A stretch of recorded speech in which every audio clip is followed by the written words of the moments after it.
Yeah, welcome everybody. Hello. Well, where is everyone tonight? You all disappeared. Well, hope you've all Everybody's out flying drones. Yeah, Steve. everyone's out flying drones. Mother's Day. Everybody's out. Yeah, well, barbecues, flying drones. What more can I say? So there's Not a lot. 25 people joined us in the chat so far, so that's not bad, is it, really? It could be better, but Yeah. it could be worse. It could be no one. Right, let's have a quick look in the chat and see who's in the chat. We have Justin, we have Alejandra. Suzanne, we have Caroline. Caroline's in the chat. Sweet Caroline.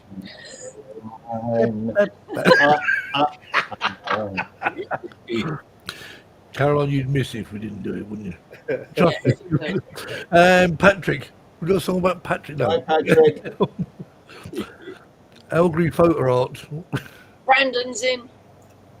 And Bigger is Alexandra from Mallorca. From Mallorca. I get to visit Mallorca. JJ's in the house. Hi, JJ. How you doing?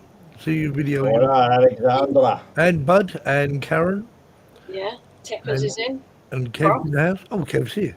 And Britain from above. That's Jason. Fly my phantom Yes. grown. Is in. John Coopy's in the house. Hi, John. How you doing? I don't know why John's. I wonder why John's here.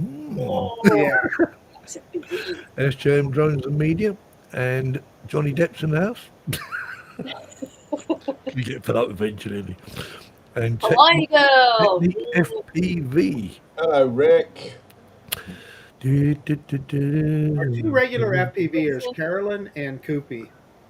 That's Brandon. That's Brandon's there. You Yeah. see Brandon. Oh, Steve, my Brandon. Phantom. First time Steve- watcher. Hello. Stevie Knowles. Nice, Stevie. Fly my Phantom. Fly my Phantom. Grown. Oh, she's in Germany. You're in Germany then, Allegra. Allegra Photos. Hi, Rick. Hi, Lauren. Germany. Well, I think that I'm at the bottom. Lauren's here. Not in Mallorca.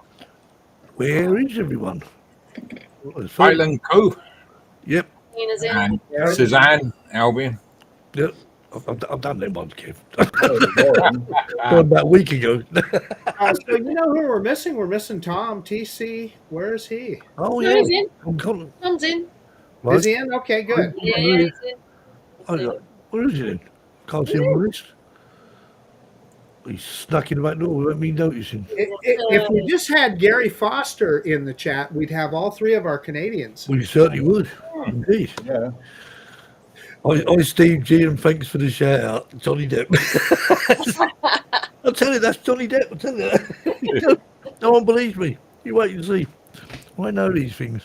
No, Jackie, I'm in Germany. Oh, Yeah, That's not the Alexandra. original. oh, there he is. He's there now. Hey, he's Tom. Look, he's there now. Yeah, Tom's waiting. Yeah, but you see, I'll explain this. I see the chat after it's live, so I see it 20 seconds. It works the opposite way around, so I see the chat about 20 seconds before you guys see it. Oh, Ah. Because I'm not looking at YouTube, I'm looking in restreams. You see. Well, Steve, that's why you're the boss. Well, exactly. I've got an important job to do, press the buttons and stuff. How many from the US? What, going to Spain? I'm telling many people from America going to Spain. Me and Sarah. Dos. Yeah. Senora Marcos, Senorita Sarah. Senora Sarah. Yeah. And that's it. So, but it's not too late. It's not too late. Oh, because we're not starting for another month. Anyway, without further ado, Terry's lost his glasses. He's scratched his sunglasses. He went out to buy a coat. My son got my best. Did you shout out Lavina? Yeah. Oh, yeah, Lavina's in it. Yeah, Okay. Lavina's in it. Terry, so what happened today? Terry, what did you do today? Terry went out to buy something today. Didn't you, Terry? oh, brilliant. I went out to buy a wet weather coat Yeah. for my trip to Canada in case it rains, And what does it look like? and it looks like an iPhone 15. See, like an So iPhone. next week, Terry's going out to buy a pair of shoes and probably come back with a Mavic 4 or something. Yeah. I iPhone must go 15. shopping with him. iPhone 15. That's the Pro Max markers, yeah? Yeah. Pro Max, indeed. Right, good to see Disney want John Depp back for next Pirates movie. Cool. Right. Anyway, He's getting a little old for that, though, isn't he, Carolyn? I don't know. no, he was. Maybe he's the senior captain. He You know, was- I visited where they filmed that. I actually got to visit that island and the spot where they filmed it. Yeah. Right, so hopefully, I guess tonight we're not going to have any technical hitches at No. all, are we? No. Are we, Restream? No. No. Right, okay. So let's give this one a go. I See what keep happens. Look at our guest. Yeah. Yeah. Let's welcome this week's Drone Seekers live show special guest.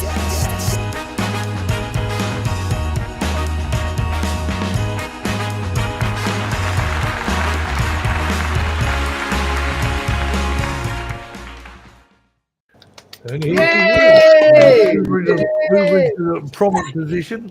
Zoe, welcome back to the show. Thank you for having me. We are hoping this time we have no technical hitches whatsoever. And just to prove it, we're going to show a video right now Right now. Wow. Wow. in English.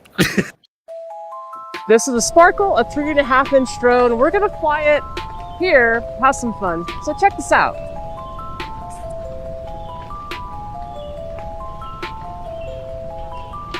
Oh yeah, battery's good.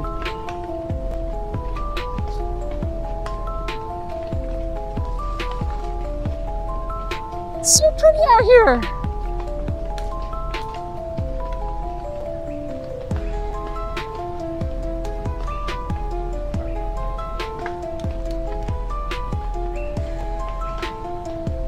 So pretty up here.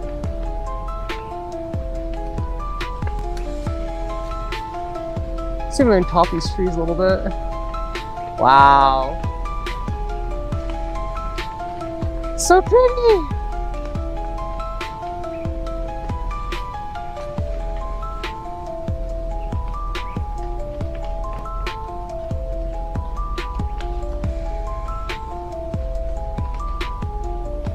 See if I can get into some flow style here.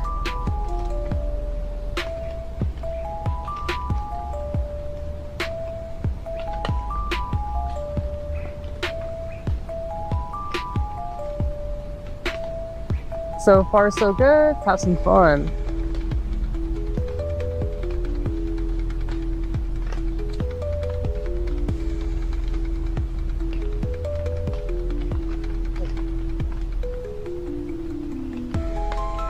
Honestly, just that slow, like, cinematic stuff through here is really cool. Now, let's see if we can get nice, smooth cinematic flight. Okay, let's see if we can get something smooth here.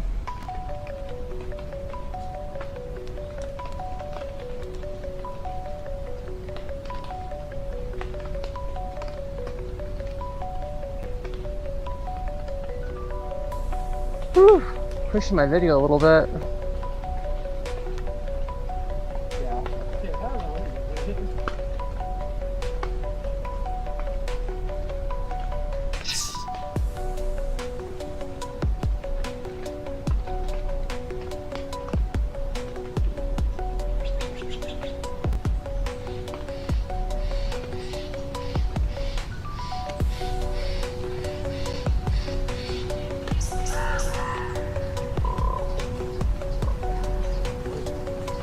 A what?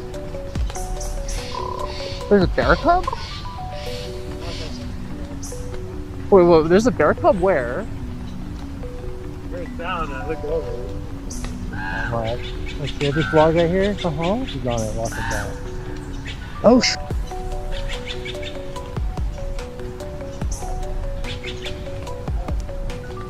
I don't see no bears up here.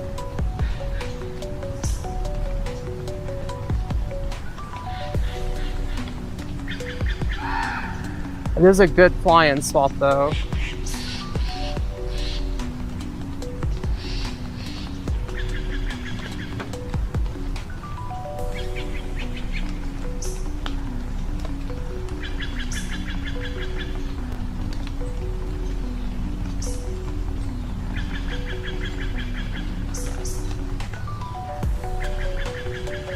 My goggles are like, hey, you know your video signal's getting bad over there? You should like not do that.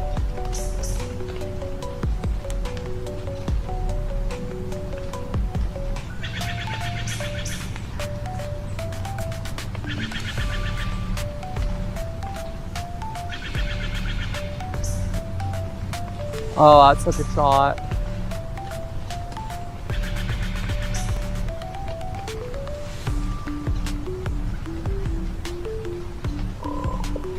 Oh, that's such a shot. That's so good. So pretty.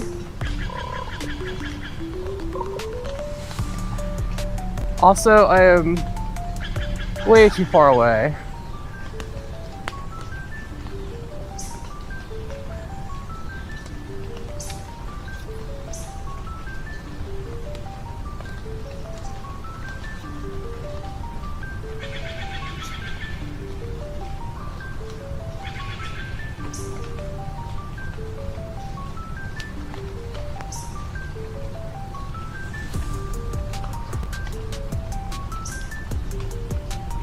Oh, that was beautiful.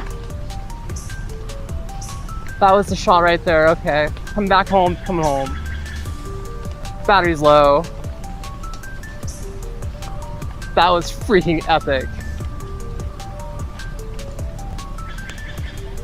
I mean, it would have been cooler if I found the bear, but honestly, I'm kind of glad I didn't. And just going over there lined me up for a really good shot. Whew.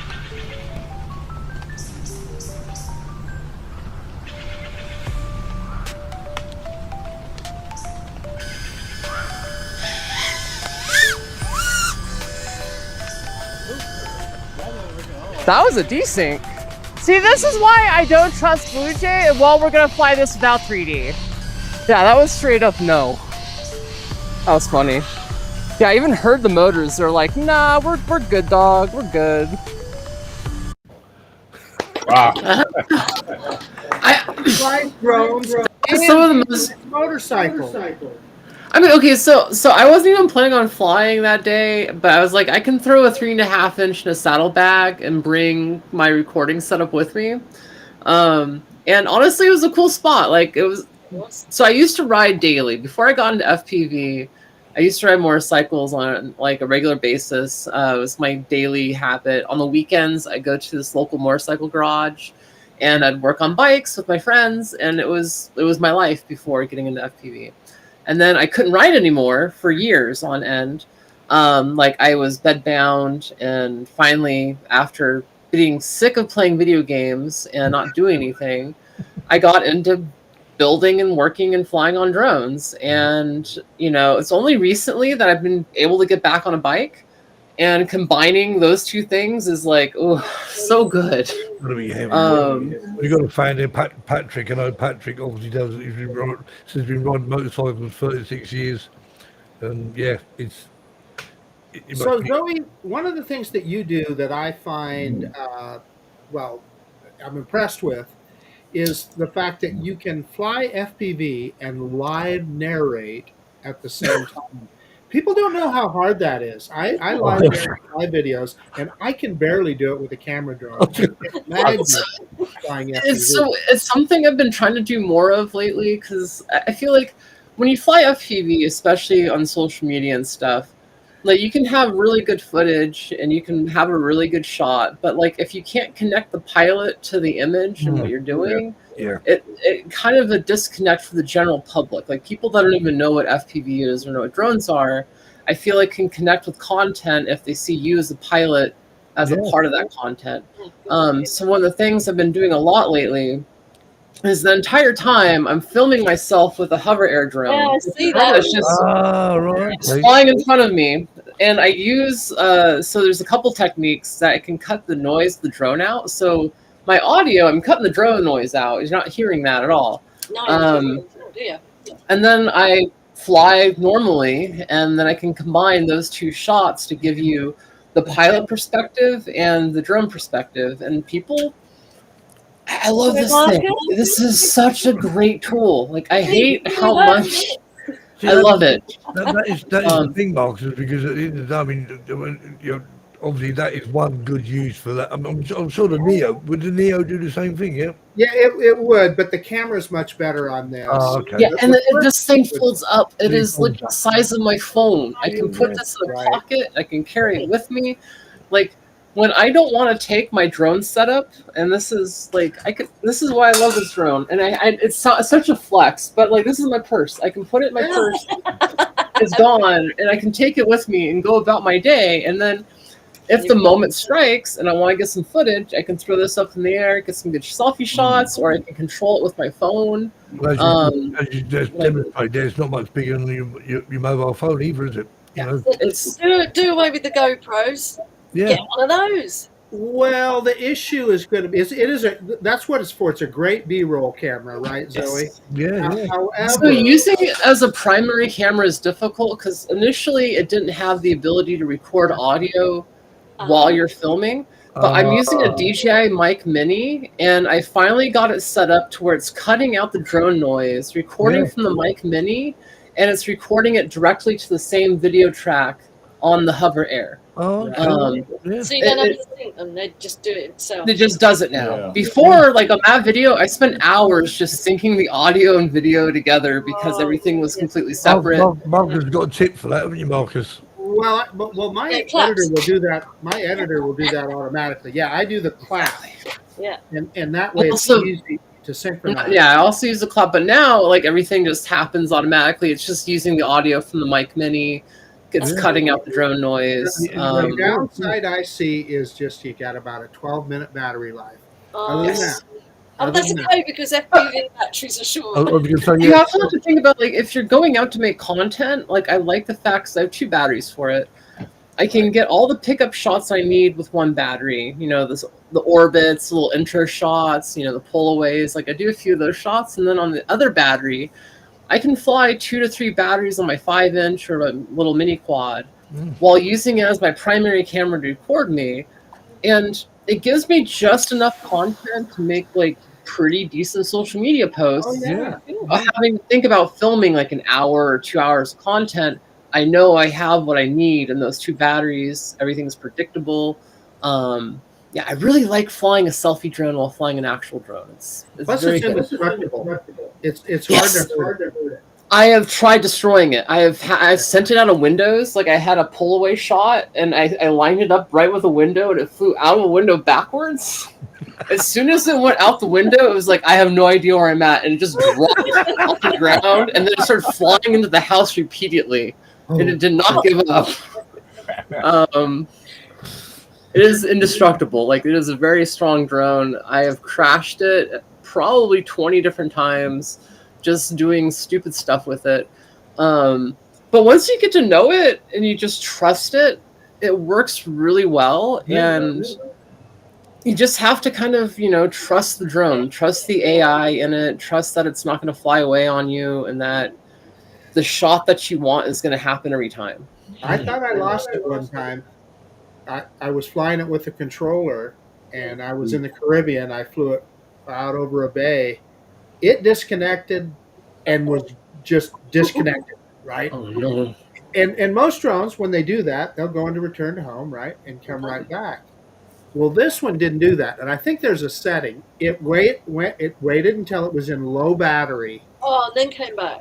And so we sat there forever, and finally I'm going, hey, here it comes. The one thing that terrifies me on that drone is the return to home. I've used return to home twice, and both times it does not return to home. It goes on a little journey on its own. It is terrifying. I love Hover Air, and I was sponsored by them. They sent me the drone unit to test out. Yeah. I use it all the time in my production, and I kind of know its limitations, and I love it for its limitations. But yeah, do not rely on the return to home. It doesn't have a GPS on board. It has no idea where it actually is in space. My Phantom 3 had a return home like that. It had a return home. I don't know where it was going, but it wasn't returning where it started. Back to China mostly. This is the perfect selfie drone, really, right, Zoe? Yeah. That's what it is. It's a Yeah, perfect. it's really what it is.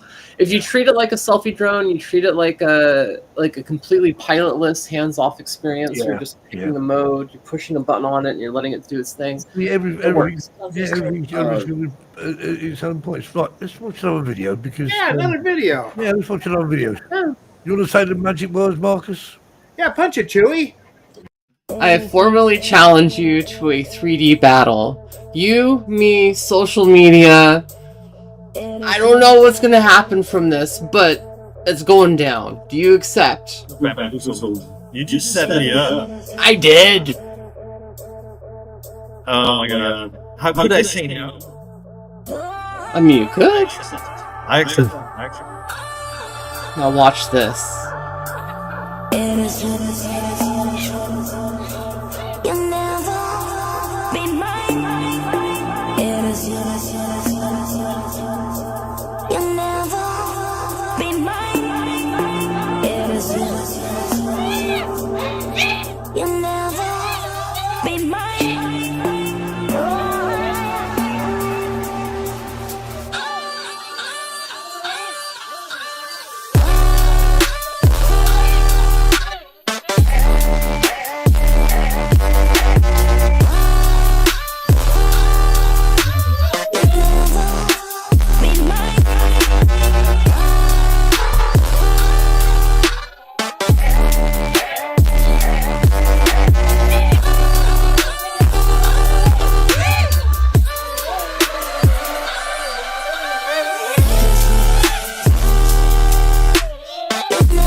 Wow. So you can see me using the selfie drone in that one at the end there. Like I literally have I put my hand out, I catch it, put it in my pocket, going about with my day. It is such a fun little workflow. And so that was a fun video. So that was me and Danish, the person at the very beginning, Danish Stallion. He's a very good friend of mine. We have this fake beef going on social media because he stole my flight and my flow, and he flies 3D extremely well, and he's probably one of like 4 pilots right now that I would say are like the best in flying 3D.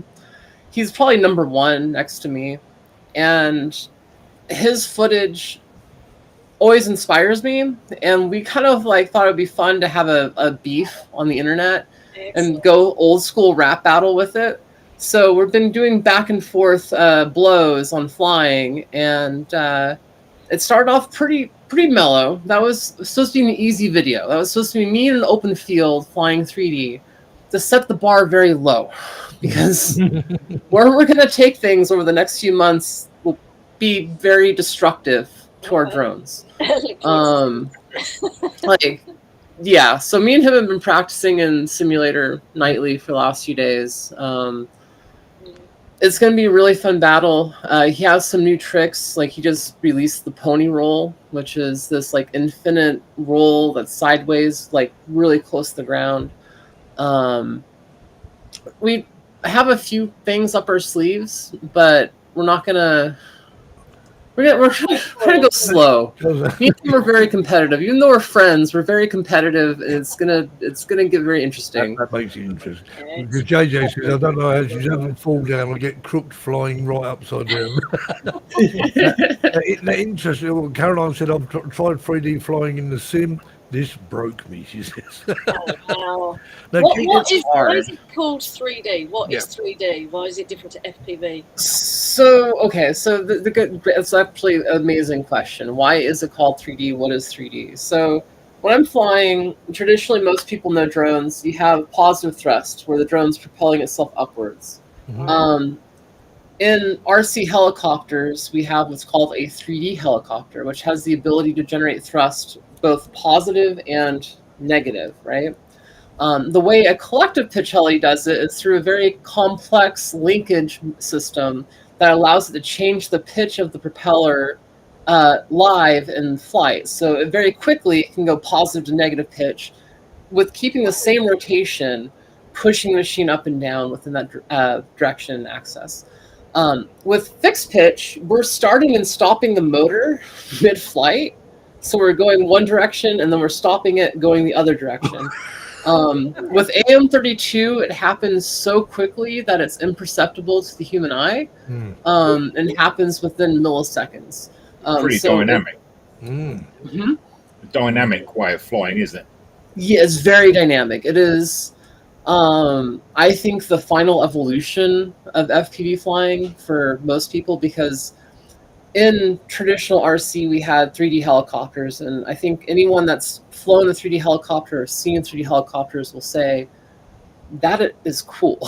Like, those are doing things you can't do with a traditional non-collective pitch helicopter. You know, you're not just like flying around in circles, you're doing crazy mind-bending stunts. So 3D and FPV allows you to do the same thing, especially now. Like, the hardware support's really good. We have custom propellers that are symmetrical, creating equal thrust in both directions. I have motors, the 2010 motors that fly 3D extremely well on 6S for 5-inch. We even have 3.5-inch 3D propellers now for micros to do sub 250s. These are brand new from GemFan. And works really well. Like, you get a lot of the same performance out of a 700mm helicopter in a much smaller package. What I need then is somebody to fix a camera onto the drone and record in slow-mo so I can see these blades flipping and turning. You have to damn on slow. There must be quite a strain on the motor, though, to go from positive to negative. Yes. So that's one of the biggest things with 3D and fixed pitch is that, yes, it puts a big strain on the motors and the ESC. You're dumping a lot of amperage into the system because you're going from like full throttle positive to full throttle negative. So you're starting and stopping the motor with, you know, electromagnetism, and it can be a huge strain on the machinery. That being said, AM32 does it amazingly well now. Like, I would say 100% reliability across 3.5-inch, 5-inch platforms with AM32. Doesn't really matter what motor you choose. The motor's just going to make it better. Like, taller stator equals more torque generally. So the taller the motor, the better time you're going to have doing what you want to do. But the realistic point of it all is that 3D is in a good spot now. It is reliable. It's fun to fly. There's more pilots flying it every day. Like, I get to wake up to seeing people post their own 3D footage, and I'm like, cool. I'm just gonna repost this content. I don't have to fly anymore. It's fun. What they do is get a drone and put it on a string and sort of simulated 3D flying. I'll bet the motor companies love you, Zoe. Yeah, I'll bet they do. I mean, so I went through a lot with trying to get a custom 3D motor made. Like, it was a pain in the butt. Over a year of testing with VCI, and they were like, hey, Zoe, we want you to fly a 2208. We already have a 2208.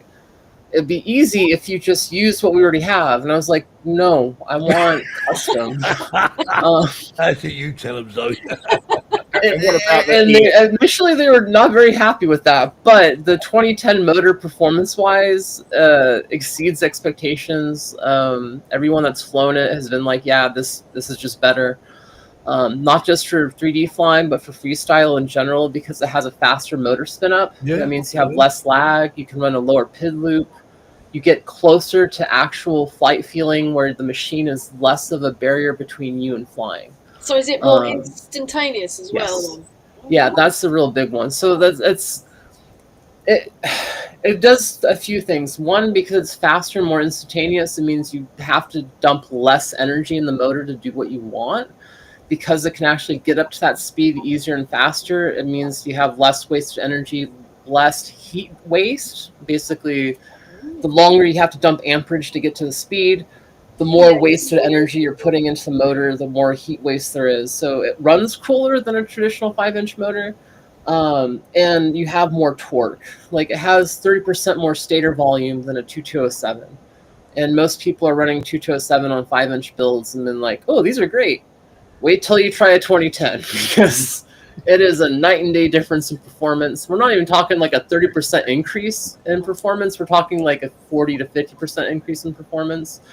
You know, you're not running D values in the 20s or 30s. You're running D values in like the 10s or the 9 or 8, 7 values. Like, you're running like almost no dampening on your machine, because it responds so quickly. You don't have to compensate for motor lag. So do you get more battery? Oh, Do I'm you get sorry. more Go battery ahead. life for that? Do you get more battery time? because of that? So about you get about like a little bit more, but also because you can push it more, you tend to like just Push it more. battery life only goes so far. But if like I'm just cruising and I'm not flying 3D, I can get a 1550 mAh battery lasting 6 to 7 minutes, just like on cruising on a 5-inch, which is pretty solid. That being said, if I'm flying 3D, I get maybe 2 minutes, 3 minutes max. Because I'm just like, once you start doing TikToks and you're dumping like 70 plus amps going back and forth, keeping it vertical, the machine's gonna just eat up amperage. Like it goes away very quickly. So thank you, Tattoo. Thank you for your amazing batteries, because they're the only batteries that can keep up with me. My question is, Zoe, are you an engineer by trade? So no, well, sort of. So I've had 2 jobs in the defense industry, working for Hess Systems in Booz Allen Hamilton as an engineer. That being said, I got into doing engineering through FPV, basically because there was nothing that satisfied the way I wanted to fly. I wanted to make that possible. So I've been very fortunate in the fact that like I know a lot of people in the industry, a lot of people know of me. I have a lot of historic, milestones to my name. So people tend to trust me a bit when I say, hey, we should try making this drone do flippy floppies upside down and develop new propellers for a market that doesn't exist. I'm very thankful that companies will go with me on that journey. But yeah, I really got into it because I wanted to fly a more complex machine that had performance that didn't exist.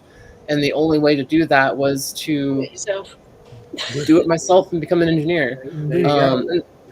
So yeah, no, it's a fun journey. And I think that's one of the things why I'm so passionate about people getting into FPV and drones in general, is that it's such a great avenue into engineering. Like when you start really working on these machines yourself, like the CEO of Fat Shark said it kind of best. It's like he's an engineer by trade, but what it takes to become an FPV pilot and to maintain and work on your own machinery is almost to the same extent as being an electrical engineer on a low level, let alone like actually designing things for your machine. And a lot of pilots go down that path of designing their own airframes, making something exactly as they want it. 3D printers. 3D printing, again, yeah, it's a huge thing within our hobby. So this is why I'm hoping the airspace stays open and easy and accessible for hobbyists, because people getting into this end of flying and into FPV is really just a gateway drug into engineering and creating things that will actually help and improve the world around us. It probably is a little more that way inclined, because the FPV drones are different to the drones we take out of the box and fly, because everyone starts with FPV, thinks this is good, and there's always a but, and then the but becomes the engineering part of it. So yeah. Well, and the other point that I think Zoe was making is because FPV, it's shielded operations, right? I mean, you're never that high. You're not interfering with anybody's airspace at all. Yeah. Yeah. It's totally separate. Yeah. Right. Well, I think it's time for the news now, so we're going to just pop over to see Colin in our studio, the other side of the world. And over to you, Colin.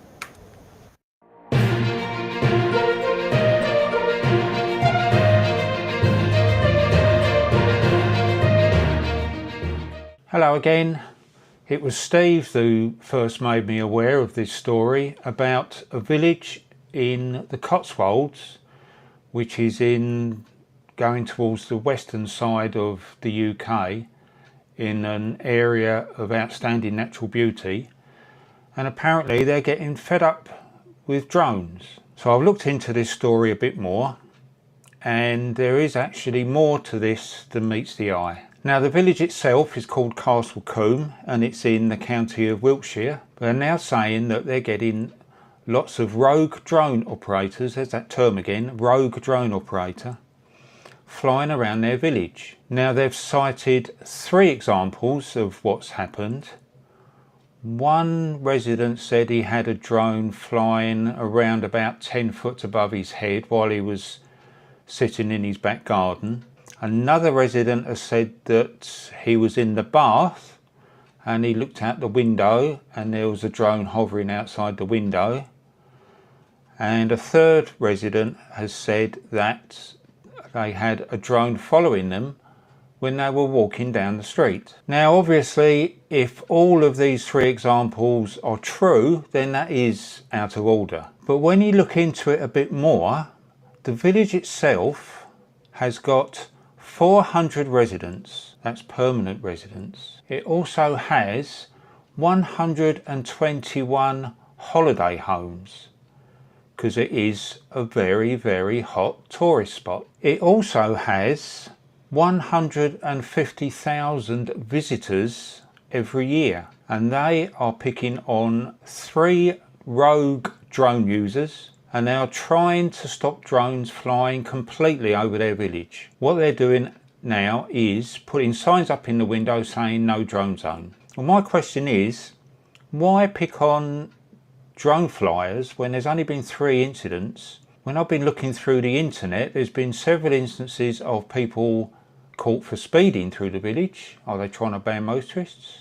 There have been people littering in the village. Are they trying to avoid or trying to ban visitors? No, they pick on drones. Now, as we all know, no drone signs are not legal anyway, unless they've got a bylaw written underneath them. And even then they're debatable. But it's not in a no-fly zone. People can fly over it legally. You're always going to get the people who want to break the rules in anything. And because it's a drone and because it's new technology, then drone flyers are going to be picked on. Out of those 150,000 visitors they have every year, I wonder how many of them have got a smartphone. You know, they're filming everything around the village. Okay, they're not, hopefully, not invading private spaces, and I can see why people do not want their private space invaded. That's fair enough. But to try and discourage drone flying completely, I think is going the wrong way. But what the worrying thing is, I'm hoping that they don't get together and start approaching the CIA to try and get a no-fly zone imposed over their village, because if one village becomes successful in doing that, then all that's done is started the ball rolling. So once again, I'll be keeping an eye on this, and I hope you enjoyed it this week. I'm Colin Rose for Drone Seekers International.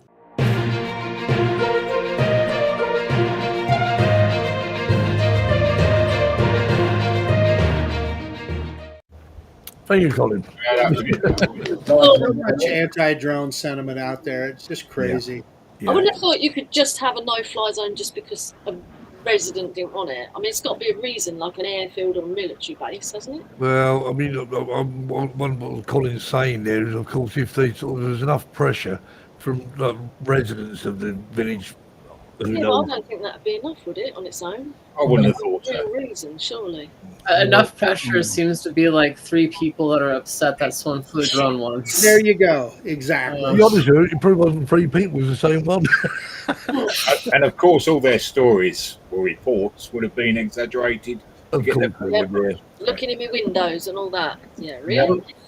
I will say I feel very lucky the people that I like, because I fly around the neighborhood. There's an elementary school across the street. It's very chill to fly at, off season, off hours. There's a cop that lives across the street. He's also very chill. I had no problems flying drones in this area, flying out the window even, just sitting here flying a 3.5 inch out the window. Zero issue. The neighbors love me. I haven't had any issues. I fly generally fairly smartly. Like, I'm not flying into people's backyards and stuff. I'm not doing anything that's super nefarious looking or feeling. And they know if they want to talk to me, they know exactly where to find me. I'm not like, you know, hiding and being all like, you know, secretive about it. And most people think it's really cool. When they see an FPV drone flying around, and this might be the difference between like a Mavic and an FPV drone. People see an FPV drone flying around like, oh, that person has skill. They know exactly what they're doing. They're doing all the flippy floppies through things. most people flying Mavics are going really slow. They're kind of like lumbering around, looking, just kind of taking in the entire area. Yeah. And to the untrained eye, I'd be like, oh, that person's looking at my house, and they're just kind of hovering there. Why are they hovering at my house? Meanwhile, the operator's like, I don't know how to use this. What am I? What's going on here? And like, it's generally very not nefarious, but like, to the untrained eye, you just see this drone looking down at your house or something, and you go like, "Oh no, they're like trying to spy on me." Whereas an FPV one's doing things. Yeah, an FPV drone's still We've got something brewing now. Jackie and I read it in the paper the other day. There's a company started up on the Costa Blanca, hiring drones to tourists. Yeah, and you don't need a license. And they say no license is required, and you can fly wherever you want. Yeah. And they're hiring them for half an hour at a time. Yeah. That's actually pretty cool. Yeah, but you're going to get someone who doesn't know the rules, aren't you? Who is going to go and fly over a crowd and. Oh. Right. And so that's the other thing. She's like, okay, like sub 250 drones. I keep thinking about the safety argument. If you're flying a sub 250 drone, even if you're flying over a crowd, you're probably going to cause less damage than if you had a gimbal camera in your hand and you're walking through the crowd and you trip and fall or something. Yeah. Like, there's a human risk to having a camera in a crowd or being out in an environment where at some point it makes more safe sense to use a small little flying camera that is not able to hurt anybody to fly around and get the same shot versus like a big expensive camera rig with someone like trailing and like moving around the crowd actively. Like I've seen people completely eat crap while carrying big camera rigs, hitting people in the audience, having stuff go wildly wrong. I'd much rather have a sub 250 flying around. Really, that's exactly Canada's rules are exactly that way. Sub 250 drone, they just say don't do stupid things. Yeah, we do in the UK as well. The UK, I mean, a 250 drone, as soon as you get anything bigger than 250 drone, no. Go and fly it somewhere like the moon or something. Right, let's watch another video.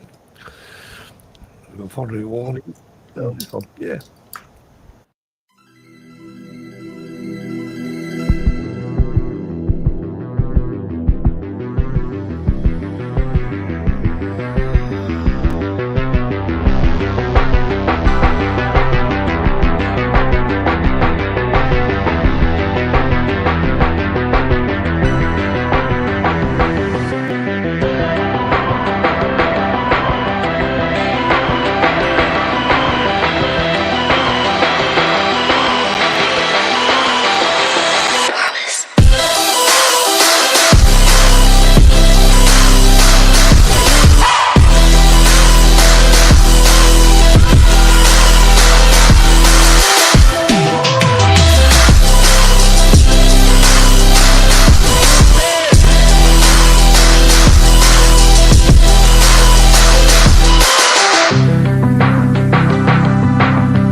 house. video was called Anti-Gravity.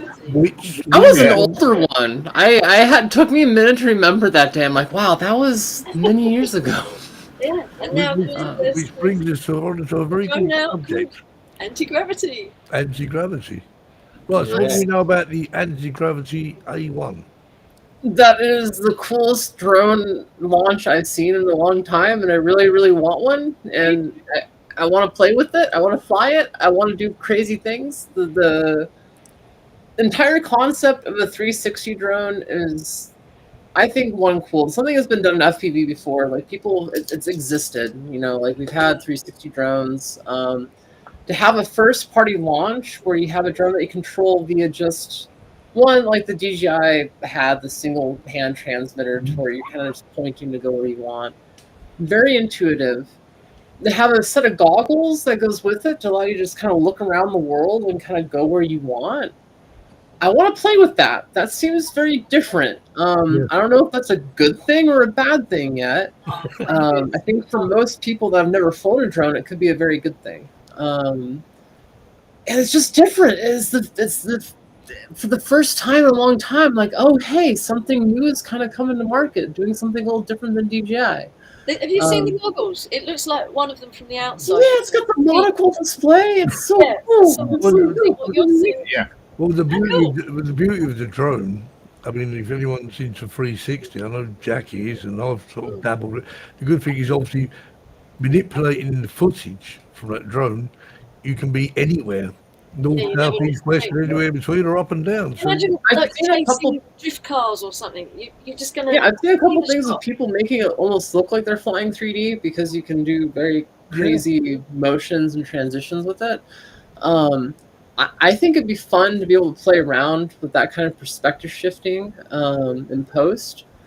Now, I will say I'm very curious because the fisheye lens and the very wide field of view, I think, is not very nice when it comes to making a cinematic shot. No. I'm very curious about, lens dewarping and potentially trying to make it look a little bit more cinematic than it currently does from the footage I've seen. But those are my two things. I hope it looks as good as I think it's going to look, and I hope you can get those nice cinematic shots with it. And I'm hoping they have the selfie drone abilities. Like, I want to be able to treat it like my Hover Air and push a button on it and have it go get a shot and come back and not have to touch it. Yeah, John said that he thinks that the Insta 360 is going to be really expensive. Yeah, it looks like it's going to be very pricey. Yeah. You're getting two cameras instead of one, I suppose, so it's going to be expensive, isn't it? Suzanne saying between 12 and 1,500 British pounds. Yeah, not cheap. A couple of comments. I think that they did that release or the reveal a little bit too early. I would have hoped that the drone would have been more refined. For one thing, they were only shooting in lower resolution. They couldn't shoot they're claiming 8K. Well, we all know 8K requires a lot of processing power, right? So it's going to create a ton of heat, right? Yep. And so those are things that they have to solve, and clearly they haven't solved yet. And number two, when you do a reveal like that, give us a firm release date and give us pricing. And they didn't do either of those. I think it's going to be. I think it's going to be early to mid 2026. And I got the red ass because Zoe and I didn't get invited to any of those. That's California.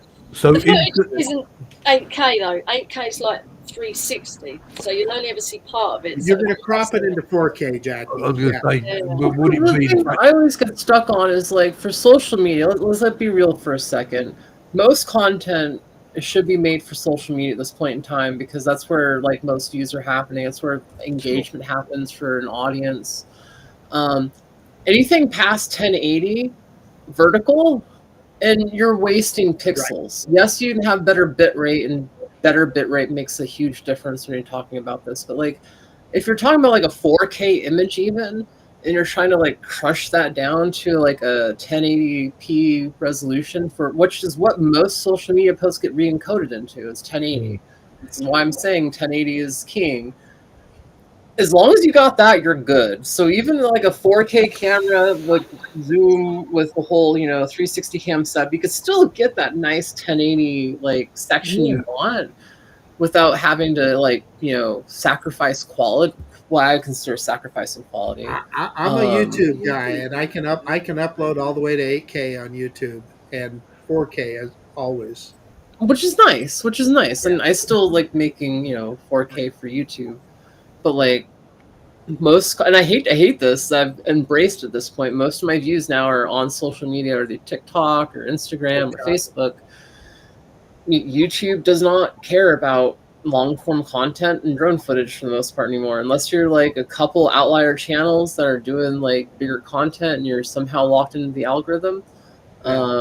It seems like YouTube really doesn't push drone content all that much.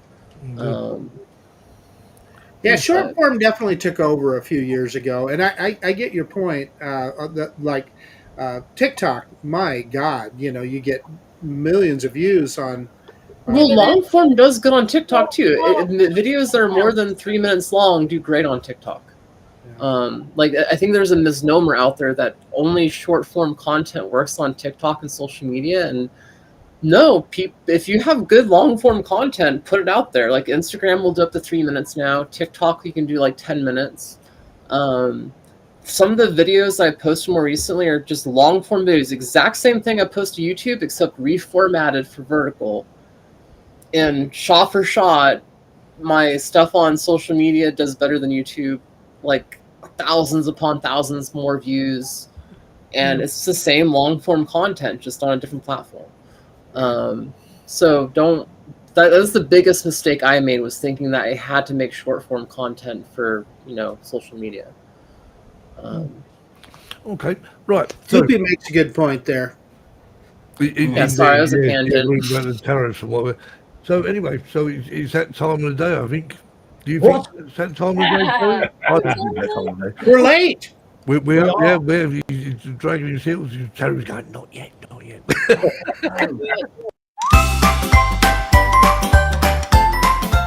And now it's time for Terry's Joke of the Week.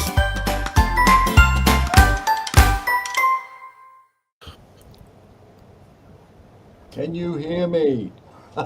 This is my last one for a while. Indeed. Anyway, there was once a man who took great care for his body. He worked out every day, lifted weights, jogged 6 miles. It's like clockwork. One morning, while checking himself in the mirror, he noticed he was perfectly tanned everywhere, except for one little spot. Determined to fix it, he went to the beach, took off all of his clothes, buried himself in the sand, and left just that little bit sticking out to catch some sun. A little while later, yes, it's fallen in there, Jackie, you've got it. A little while later, 2 old ladies were out for a walk. One, using her cane, spotted the unusual sight poking out of the sand. She tapped it with her cane and shook her head. She said to her friend, "There's no justice in this world." Her friend asked, "Why did you say that?" The lady replied, "When I was 20, I was curious about it. At 30, I enjoyed it. At 40, I asked for it. 50, I paid for it. At 60, I prayed for it. At 70, I forgot about it. And now I'm 80, the damn thing's growing wild on the beach and I'm too old to squat."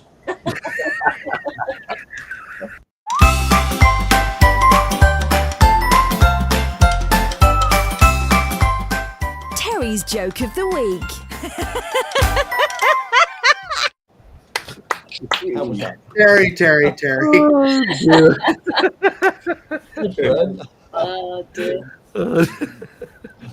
Anyway, what's another video now? On that note, watch the video. Yeah. Zoe's in position. John is now moving into position. Final preparations being made. Course has been cleared. Flight line is set. Timing and scoring. Are you ready? He's ready. Pilots, give me thumbs up. I got 1 thumb. I got 2 thumbs. All right, good luck, pilots. Listen for the bleeps and the bloops.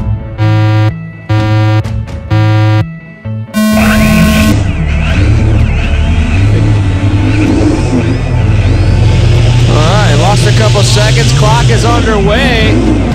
Pilots in the air. Zoe leading the way right now. John in that 2-spot running what looks like a flying double Y.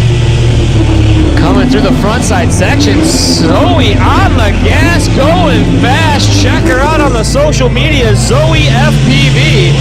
Working her way through the top side section. Birds coming out of the bushes as the giant copters come flying by.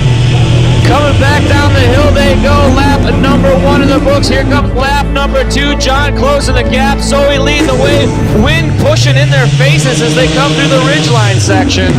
Through the top side they go, making the hard right-hander back down the hill now. Lap number 3. White flag is waving this time by. Zoe takes the gate. John just behind now. Middle side section to the top they go. Time to beat is a 1:32.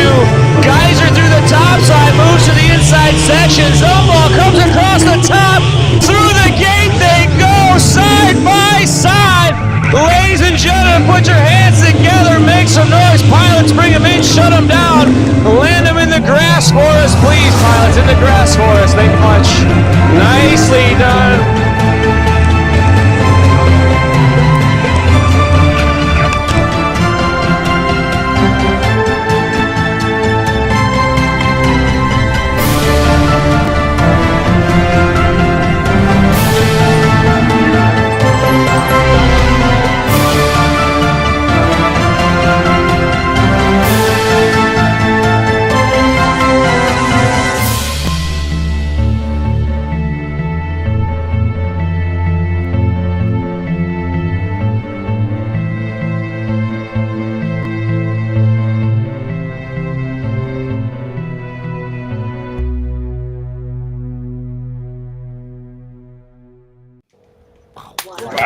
Wow. Chills. Every time I've seen that video, I get chills. I miss racing giant drones. That was something you started, wasn't it, though? Yes. So I was founder, one of the core founders of X-Class Drone Racing. I initially got a lot of their initial sponsors. I made the logo. I did a lot of the initial publicity and marketing and videos for the group. That was back in like 2016. You know, drone racing had really just started taking off, and there was this giant drone race that was supposed to happen at Drone Worlds in Hawaii. And I was one of 2 groups that actually had a machine to race, but because there's only the 2 of us, they canceled that part of the race, and I never brought it to Hawaii. After the event, I contacted the group and was like, "Hey, you have giant drone? I have giant drone. We should race our giant drones together." And so that's what started X-Class. We went to Treasure Island. We got sponsored by Tattoo. Shout out to Miguel at Tattoo. He's always sponsored anything crazy that I come up with. We had our first race in 2016 and really kind of sold X-Class as this community-based organization that was trying to make giant drone racing happen. It was the X experimental drone. It was the big, bad, crazy racing machines that we wanted to build that we can't do. How wide on it? That's what I was going to say. How wide on it? Yeah, how blooming big was it? So it's 800 millimeters, the frame size minimum, and generally running like 13-inch propellers most of the time. Wow. And there really wasn't, the main spec for X-Class is 800 millimeter end-to-end. You can run any kind of motor size you want, any kind of combination of arms and forms, you know. And the whole concept was trying to push drones to their, like, experimental limits. Have an experimental class where you can actually build bigger, build more extreme. And it kind of took over for a while. And then, you know, pettiness and greed got involved, and a bunch of different people want to take it in different directions, and it kind of cooled off over the years, but it's still around. There's still chapters in Australia, the United States, and the UK. They're still hosting races. And I am currently be building an X-Class rig to do 3D. So we're Big 3D.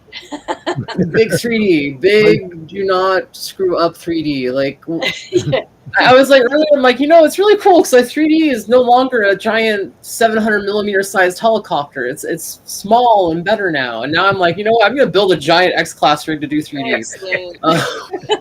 Got to be done. It's got to be done. It's a terrible idea, but it should be kind of interesting. Fun. Zoe, thanks ever so much for joining us again. It's good to see you back. And it went without hitch. Shouldn't speak too soon, did we? But anyway, Zoe, we look forward to seeing more of your. And don't forget, if you're not already subscribed, do you put a link into Zoe's channel? Oh, yes, Zoe FPV. Zoe should come to Spain. Zoe should come to Spain. I want to get out of the US. I will say it would be nice to travel again.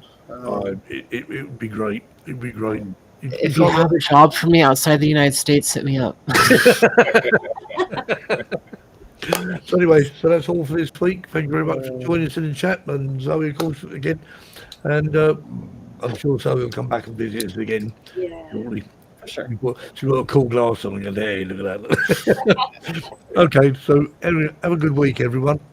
And if you're driving, flying, whatever you're doing, do it safely. And we'll see you all again next Sunday. See you soon. Bye-bye. Bye.